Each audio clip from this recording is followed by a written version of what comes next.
الحمدللہ آپ حضرات کی خدمت میں حاضر ہوں۔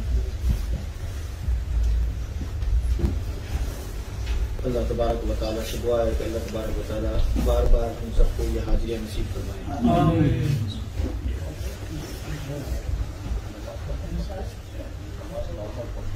عرب کا جو رواج ہے، عربوں کا ایک رواج ہے، جب کوئی مہمان آتے ہیں تو ان کے لیے مجلس قائم کرتے ہیں، مجلس قائم ہوتی ہے، اور جو میزبان ہوتے ہیں وہ ان کے لیے اہتمام کرتے ہیں، ان کا استقبال کرتے ہیں۔ اب اس مجلس میں کیا ہوتا ہے، ہماری طرح گپ شپ نہیں ہوتی۔ ہمارے یہاں جس طرح گپ شپ ہوتی ہے نا، کھانے پینے کی مجلس ہو گئی، اگرچہ وہ کھانے کی مجلس ہوگی، کھانا بھی ہوگا، اہتمام بھی ہوگا، ان کے یہاں اس مجلس کا مقصد یہ ہوتا ہے کہ کوئی نہ کوئی دین کی بات ہو جائے، چاہے مہمان کرے یا میزبان کرے۔ یہ ان کا ایک رواج ہے۔ مجھے اس بارے میں علم جب ہوا جب عربوں کے ہاں میرا جانا ہوا، عرب ملکوں میں جانا ہوا، اس کے بعد مجھے اندازہ ہوا کہ ان کے یہاں اس چیز کا اہتمام ہوتا ہے۔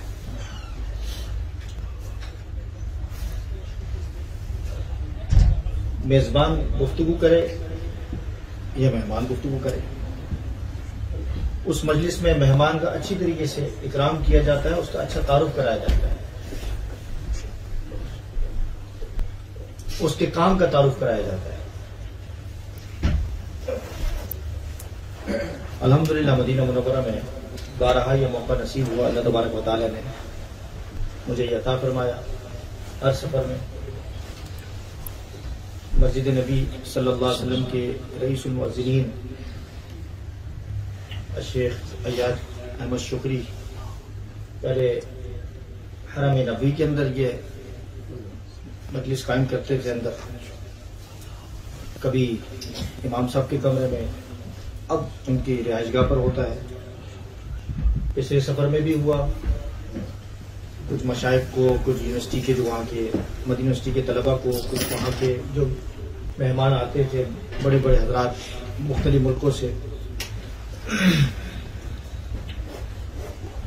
اس دفعہ جو ان کے ہاں جو اہتمام ہوا وہ مصری تاجروں کے ساتھ، جو مصر کے بڑے بڑے تجار تھے ان کو بلایا اور پھر مجھے گفتگو کا موقع دیا،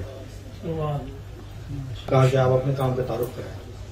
تو الحمدللہ 2 ڈھائی 3 گھنٹے کی مجلس ہوتی ہے، اور پھر میں نے دوسرے علماء کو بھی موقع دیا، میں نے ان کو بھی بلا لیا تھا، وہ بھی تشریف فرما تھے۔ آدمی تھکا ہوا ہوتا ہے عبادت میں، لیکن ظاہری بات ہے کہ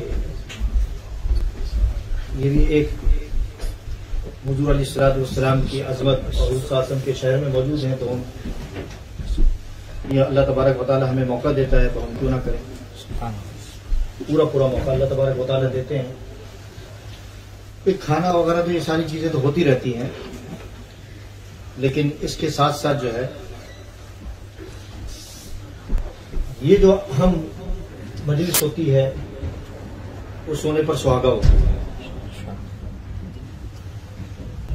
اسی طرح اس سفر کے اندر قطر میں موقع ملا، اور وہاں کے جو ہمارے مولانا صدیق صاحب ہیں میزبان، جو ہندوستان سے تعلق رکھتے ہیں، پاکستان سے مولانا عابد صاحب، ایک اور عالم دین شیخ حفیظ الرحمان صاحب پاکستان سے تعلق رکھتے ہیں، کیونکہ وہ مقامی ہیں، وہاں مقامی شیوخ سے، علماء سے ہماری ملاقاتیں کرائیں۔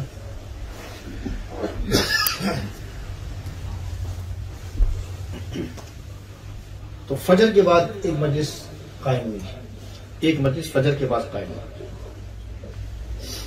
ایک مغرب کے بعد مجلس قائم ہوئی، اسی طرح ایک عشاء کے بعد مجلس قائم ہوئی۔ 3 مجلسیں بڑی اہم تھی۔ اس کا نتیجہ آج الحمدللہ برآمد ہوا کہ آج قطر کی ایک بہت بڑی مسجد کے اندر ختم نبوت کے حوالے سے، حضرت عیسیٰ علیہ الصلوۃ والسلام کے حوالے سے قطر کی اس کے لیکچرار ہیں اور بڑے صاحب علم، ان کی کتابیں بھی میں لے کر آیا ہوں، میں نے دی ہیں۔ تو یہ احسان میں ان کا نہیں بھولوں گا، لیکن اس کا نتیجہ فوراً آج برآمد ہوا۔ لیکن صرف آپ، میں اکیلا اس میں شامل نہیں، آپ بھی شامل ہیں، چونکہ آپ یہاں آتے ہیں، آپ اس ادارے میں پورا حصہ اور پورا ٹائم دیتے ہیں، جمعہ پڑھتے ہیں، تعاون کرتے ہیں، تو اس اعتبار سے، اجر کے اعتبار سے آپ بھی بالکل ساتھ ہی ہیں الحمدللہ۔ جو مسجد کھولتے ہیں، نماز پڑھاتے ہیں بچے، اور جس درجے کا آپ حضرات اپنا حصہ ڈالتے ہیں، آپ بھی اس اجر میں شامل ہیں۔ آپ ایسا نہ سمجھیں کہ آپ لوگ شامل نہیں ہیں۔ میں سفر پر ہوتا ہوں، جو کام ہو رہا ہوتا ہے، لیکن پیچھے جو آپ حضرات خدمت کر رہے ہوتے ہیں اس میں بھی آپ حضرات بھی شامل ہیں۔ یہ ہے مختصر کارگزاری۔ آپ نے اب کلام صاحب نے کہا مختصر کارگزاری، یہ میں نے سنا دی، چونکہ تفصیلی کارگزاری ہے، چونکہ 8-10 دن تھے، عبادت کے ساتھ ساتھ ہم اپنا کام بھی کرتے رہے، چونکہ بلاوے پر میں جاتا ہوں، دعوت پر جاتا ہوں، بعض لوگ جاتے ہیں اپنا خرچہ کر کے، ہم بغیر خرچے سے جاتے ہیں اور لوگ بلاتے ہیں۔ ماشاءاللہ، دونوں اسباب اللہ تعالیٰ نے توفیق عطا فرمائی، ان کو بھی اجر عطا فرمائے جن حضرات نے مجھے بلایا، اور جو میرے ساتھ سفر پر ہیں کافی تنگ بھی ہوں گے، کافی ان کے لیے مشکل بھی، کافی دقت بھی ہوتی ہے، اسی لیے بوڑھے حضرات جو ہوتے ہیں، ذکی صاحب تو میرے ساتھ سفر کر چکے ہیں، عبدالکلام صاحب کر چکے ہیں، کافی تھوڑا سا مشکل ہوتا ہے سفر کرنا میرے ساتھ۔ مولانا بلال صاحب کا ہارٹ کا آپریشن ہوا ہے، مجھے ڈر بھی تھا، لیکن الحمدللہ یہ سفر انہوں نے مکمل میرا ساتھ دیا، اللہ تعالیٰ ان کو جزائے خیر عطا فرمائے۔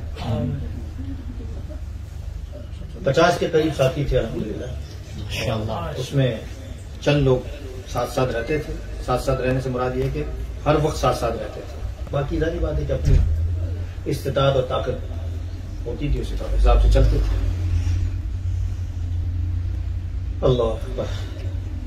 تو یہ جو صبح کی جو مجلس قائم ہوئی ہے شیخ جوہری کے گھر پر، وہاں شیخ اسماعیل بھی موجود تھے اور دیگر جو ہے وہ شیخ بھی موجود تھے، تو اس مجلس کا جو آغاز ہوا وہ ایک حدیث سے ہوا۔ میں نے کہا چلے اصل کارگزاری وہ آپ حضرات کے سامنے پیش کرتا ہوں۔ اصل عنوان تو میرا ہی تھا، میری ہی گفتگو تھی، لیکن آغاز جاری بات ہے تعارف کے بعد، کیونکہ وہ جو میزبان تھے میرے شیخ اسماعیل، وہ بڑے صاحب علم تھے، ان سے اس مجلس کا آغاز ہوا۔ میرے ساتھ مولانا بلال صاحب بھی موجود تھے، اور نہیں، مولانا بلال صاحب نہیں تھے، میں نے ان کو آرام کرنے دیا، اور اپنے وہاں کے مقامی ساتھی میرے ساتھ موجود تھے اس مجلس میں۔ تو وہاں جنہوں نے مجلس قائم کی تھی شیخ جوہری نے، ان سے گزارش کی شیخ اسماعیل سے کہ یہ جو حدیث ہے هم الذی لا یسترقون، هم الذی لا یسترقون، یہ جو حدیث ہے اس پر کلام فرمائیں، اس پر گفتگو کریں۔ تو انہوں نے پھر ماشاءاللہ گفتگو کی، بڑا اچھا کلام کیا۔ اب ظاہری بات ہے کہ وہ مجلس تو میرے لیے قائم ہوئی تھی، حضرت نے، شیخ نے مختصر اس پر کلام کیا، گفتگو کی کہ اس حدیث کا مطلب کیا ہے۔ تو میں آپ حضرات کے سامنے اس حدیث پر جو کلام ہے تفصیل سے تھوڑا سا عرض کرتا ہوں، تاکہ اس مجلس کی جو برکات ہے وہ بھی آپ حاصل کریں۔ جو قطر میں ہوئی تھی اس کی برکات یہاں آپ کو لندن میں مل جائے گی۔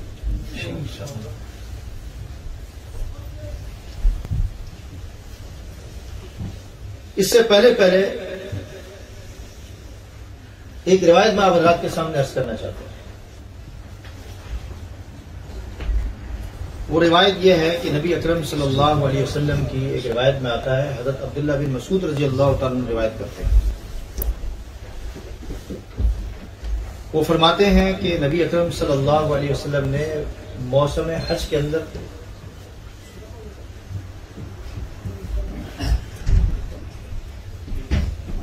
ایک کشف دیکھا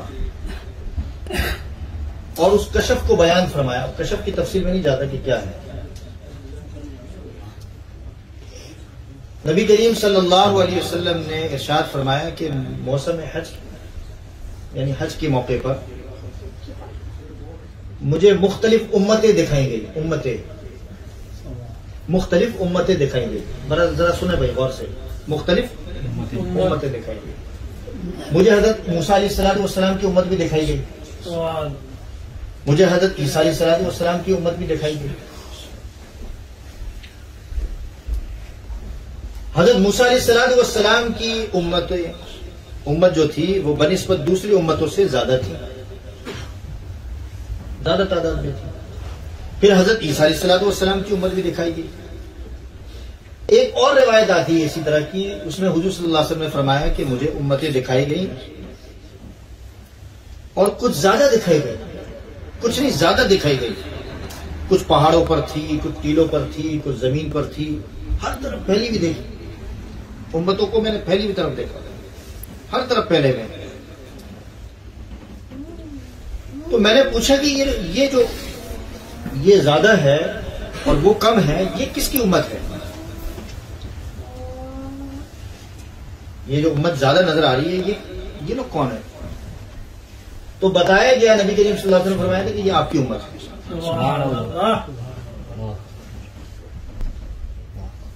بتایا گیا کہ یہ آپ کی امت ہے. حضرت موسیٰ علیہ السلام کی امت کو بھی دکھایا گیا, حضرت عیسیٰ کی امت کو بھی دکھایا گیا. مختلف امتیں دکھائی گئی, کسی کے ساتھ 10, کسی کے ساتھ 15, کسی کے ساتھ 80, کسی کے ساتھ 2-4 لوگ. انبیاء کی امت ہے جنہوں نے انبیاء کو فالو کیا, اتباع کیا, ایمان لے کے. ان میں سے بعض کے 2, بعض کے 3, بعض کے 4, بعض کے 100. لیکن جب حضور علیہ السلام کی امت کو دکھایا گیا تو وہ ہر طرف پھیلی ہوئی تھی. بھائی سنیں, بھائی ذرا سنیں غور سے. بھائی صاحب اور طارق بھائی, کیا نام ہے اس کا؟ سنیں ذرا غور سے سنیں, بڑی اہم حدیث ہے یہ. حضور کی امت کو دکھایا گیا زیادہ. اس سے تو ایک بات یہ سمجھ میں آتی ہے مجھے کہ یہ حضور کی ختم نبوت کی بہت بڑی دلیل ہے. اور دوسری بات یہ سمجھ میں آتی ہے کہ امت کا جو تسلسل ہے وہ قیامت تک رہے گا. جبھی حضور صلی اللہ علیہ وسلم کی امت بڑھے گی. مفتی صاحب, مولانا صاحب, حضور کی امت. اب یہاں تیسری بات یہ سمجھ میں آتی ہے کہ یہاں یہ حضور صلی اللہ علیہ وسلم کو یہ فرمایا گیا کہ آپ کی امت ہے اور وہ کثرت ہے, اس میں کثرت ہے, اس میں زیادہ ہے. تو یہاں یہ بات بھی سمجھ میں آتی ہے کہ یہاں دوسرے اور تیسرے کا نام نہیں لیا گیا کہ بھئی مرزا غلام احمد قادیانی نے, ظاہری بات ہے کہ اس نے نبی ہونے کا دعویٰ کیا ہے تو اس کی امت بھی ہوگی. تو اس کی امت کا کہیں ذکر نہیں ہے, نہ اس کے نام کا ذکر ہے.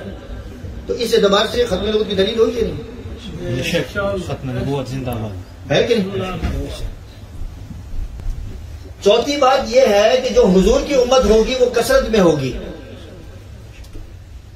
چوتھی بات یہ ہے کہ حضور کی جو امت ہوگی وہ کثرت میں ہوگی. فی الوقت اگر کثرت میں نظر نہیں بھی آ رہی, لیکن دوسروں سے بھی ہم کم میں نہیں ہیں. لیکن ایک وقت آئے گا, قرآن کریم وَإِنَّهُ لَعِلْمٌ لِلسَّاعَةِ فَلَا تَمْتَرُنَّ بِهَا, وَإِنَّهُ لَعِلْمٌ لِلسَّاعَةِ فَلَا تَمْتَرُنَّ بِهَا. قرآن کریم کی بہت ساری آیتیں اس طرح کی ملتی ہیں ہمارے سامنے. وَإِنَّ مِنْ أَهْلِ الْكِتَابِ لَيُؤْمِنَنَّ بِهِ قَبْلَ مَوْتِهِ. اس کی تفسیر اگر اٹھا کے دیکھیں کہ ایک وقت آئے گا اور ساری دنیا کے اندر حضور کی امت پھیل جائے گی. تو کثرت امت ہوئی کہ نہیں؟ بھائی کیا نام ہے شیخ ہمارے جمیل, سمجھ میں آ رہی بات؟ شیخ بن گئے کر کے. تو اندازہ کریں کہ حضور کی امت جو ہے کثرت میں ہوگی اور یہ قیامت تک ہوگی, زیادہ ہوگی. ایک اور حدیث میں آتا ہے, حضور صلی اللہ علیہ وسلم فرماتے ہیں ایسی عورت سے شادی کرو جو زیادہ بچہ دینے والی ہو. تزوج الولود فإنی مکافرکم بالامم. ایسی عورتوں سے شادی کرو کہ جو زیادہ بچہ دینے والی ہو. اب اس کی تفصیل میں نہیں جاتا, لیکن یہاں سے بھی حضور کی ختم نبوت کی دلیل کا پتہ چلتا ہے کہ جہاں امت میں کثرت ہوگی وہاں حضور کی ختم نبوت کی دلیل ہوگی اور ثابت ہوگی. اور یہ ہو کر رہے گا, آج نہیں تو کل جو ہے لازمی لازمی لازمی حضور کی امت کثرت سے ہوگی اور تسلسل کے ساتھ ہوگی. تزوج الودود. قرآن.com